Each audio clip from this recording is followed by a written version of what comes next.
বাঙালির যে কোনো উৎসবে খাওয়া দাওয়া প্লাস ঘুরে বেড়ানো দুটোই কিন্তু একসঙ্গে চলে। আর এই দুটোকে ব্যালেন্স করতে গেলে রান্নাটা কিন্তু ঝটপট করতে হবে। আজ তোমাদের সঙ্গে একটা স্পেশাল মটনের রেসিপি শেয়ার করব। আজকের রান্নাটা আমি সম্পূর্ণই প্রেসার কুকারে করব।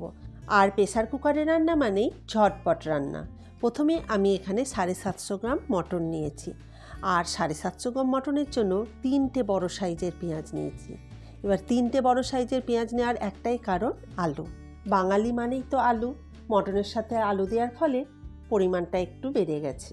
এবার এর মধ্যে দিয়ে দেব বড় চামচের 2 চামচ টক দই, 1 টুকরো দারচিনি, 2টি ছোট এলাচ আর একটা বড় এলাচ, আর দিয়ে দেব 3-4টে লবঙ্গ।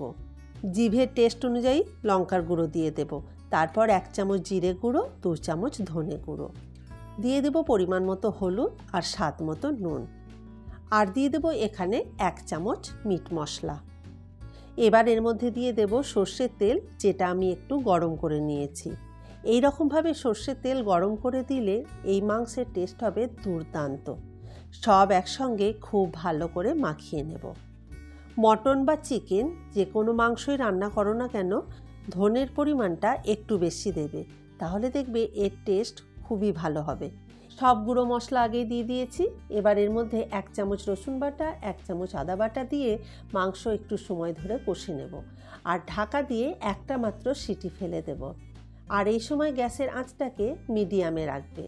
প্রেসার কুকারে যখন তোমরা মটন রান্না করবে এই পদ্ধতিতে করবে, তাহলে মটনটাও খুব তাড়াতাড়ি সেদ্ধ হয়ে যাবে আর কষানোটাও খুব ভালোভাবে হবে। একটা সিটি ফেলে দিয়েছি। এবার দেখো, যেহেতু আগেই নুন দেওয়া ছিল তাই অনেকটা জল ছেড়ে গেছে। এবার সব একসঙ্গে আরেকটু সময় ধরে কষে নেব। এতে মটনটাও আমার খুব ভালো করে কষানো হয়ে যাবে। তেল ছেড়ে দিয়েছে। এবার এর মধ্যে দিয়ে দেব জল। মটনে অবশ্যই গরম জল দেবে। তারপর ঢাকা দিয়ে আর একটা সিটি দিয়ে দেব। রান্না একেবারে হয়ে এসেছে। এবার ফিনিশিং দিতে হবে, তাই দিয়ে দেব কিছুটা গরম মশলা আর 1 চামচ মতো ঘি। এই দুটো দিলে রান্নার টেস্টটা আরও দ্বিগুণ বেড়ে যাবে। মাংস কষানোর সময় একটা সিটি দিয়েছিলাম, তারপর জল দিয়ে আর একটা সিটি দিয়েছি।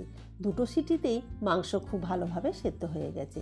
গ্রেভিটা দেখো কত সুন্দর হয়েছে, রঙটাও খুব ভালো এসেছে। সামনেই দশমী আছে, বাড়িতে মটন আসবে, তাই ঝটপট বানিয়ে নিয়ে মায়ের নিরঞ্জন দেখতে চলে যাও। গরম গরম ভাত, ফ্রাইড রাইস, পোলাও যার সঙ্গে খাবে, এরকম মটনের রেসিপি দারুণ জমে যাবে। তাহলে আর দেরি না করে তোমরা ঝটপট আমার মতো করে প্রেসার কুকারে একবার বানিয়ে দেখো। আর আমার রেসিপি যদি তোমাদের ভালো লেগে থাকে তাহলে একটা কমেন্ট করে আমাকে জানাবে তোমাদের কেমন লাগলো। আর আজকের এই আমার ভিডিও তোমরা কে কোথা থেকে দেখছো কমেন্ট বক্সে অবশ্যই জানাবে, তাহলে আমি তোমাদের ধন্যবাদটা জানিয়ে দিতে পারবো। ফিরে আসবো নতুন ভিডিওর সাথে। ভালো থেকো, সুস্থ থেকো।